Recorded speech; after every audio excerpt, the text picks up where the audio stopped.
first principle of logo design development is simplicity.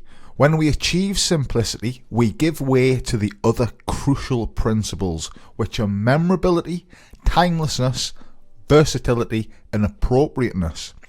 Because of this, simplicity is the all-important principle of logo design.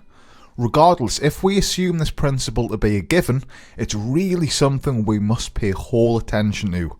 Simplicity shouldn't be confused with ease. Achieving simplicity can often be a challenging task. The most important thing is that we attain it.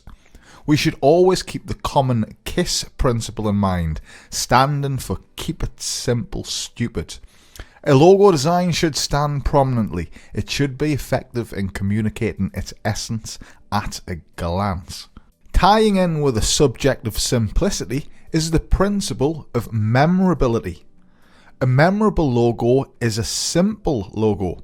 It's our aim to capture the attention of the audience by way of an image and have it ingrained in their memory. This is achieved by keeping complexity to an absolute minimum. The form should be distinctive and clear. With these conditions met, we create a memorable image. With a memorable image, we establish effective branding. We implant the image into the minds of the perceiver, and it's recalled and recognised. Reflectively, what the logo actually symbolises becomes part of that memory. The memorable logo creates memorable subject matter. A great logo should function today, tomorrow, and in years to come. Trends come and go. We're not bound to the rules of the time. The most important aspects are to be original and to stand out from the crowd. And we do this in a way which will never force the logo into having to be rehashed frequently. Again, simplicity is a factor here. Simplicity limits the aspects which are prone to aging. Simplicity at this time is seemingly future-proof. The one thing to avoid is prominent traits of trends which have came about and of course disappeared. The key to timelessness is innovative, original but simple design employing solid, simple colour. It's pinnacle that we consider the versatility of the logos we develop.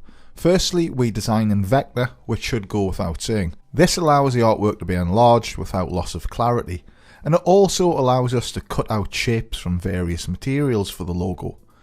With regards to the main point of design, however, we need to refer back to simplicity. A piece of vector artwork can only be versatile if it is simple. A cluster of 1,000,000 anchor points will not allow a logo to be cut cleanly from any material. Therefore, the form of the logo must be simple, with well-defined lines, curves, and a minimal amount of anchor points. Small application benefits from these same traits. With these points in mind, when we design a logo, the priority is form. Colour is secondary. When we come to colour, we ensure that the correct colour system is used in accordance with the client's requirements, whether it be CMYK, Pantone or RGB. A good logo is only effective too if it can be displayed effectively in black and white, reversed or in a single colour.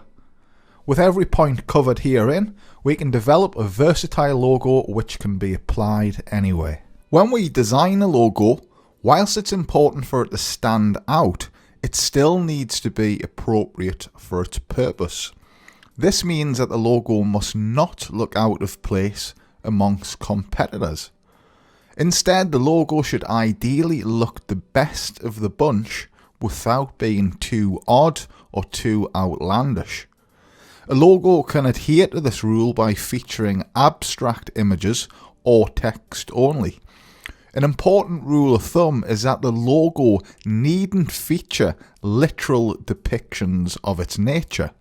If we're designing a logo for a fast food chain, the logo needn't show a burger, for instance. Likewise, if we're designing a logo for a car company, the logo needn't show a car.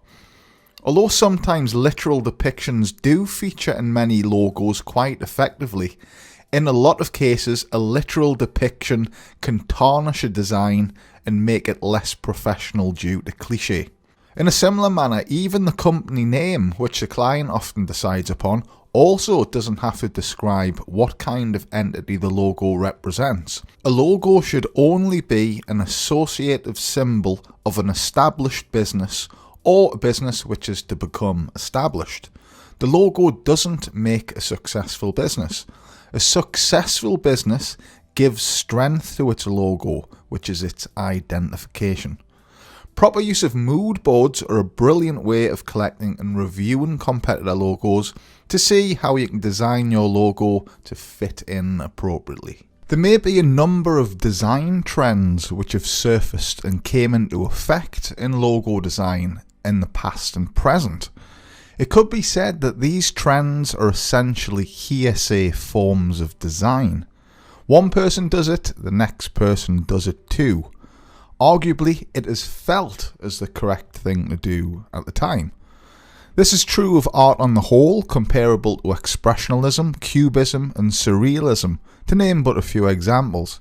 Whether copying an art style is a positive thing or not is perhaps up for debate generally, but there are some crucial points to note on the focus of logo design.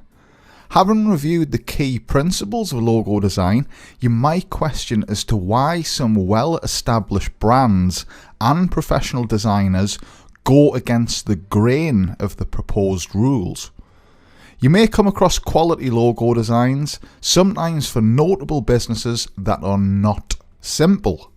Those logos lacking in their simplicity may not be as memorable as one which is simple. Due to those points, those logos perhaps won't stand the test of time. The logos may be so complex they cannot be used anywhere but on screen or on paper. The complications of the design make it impossible to manufacture the logo from cut-out materials, as one example.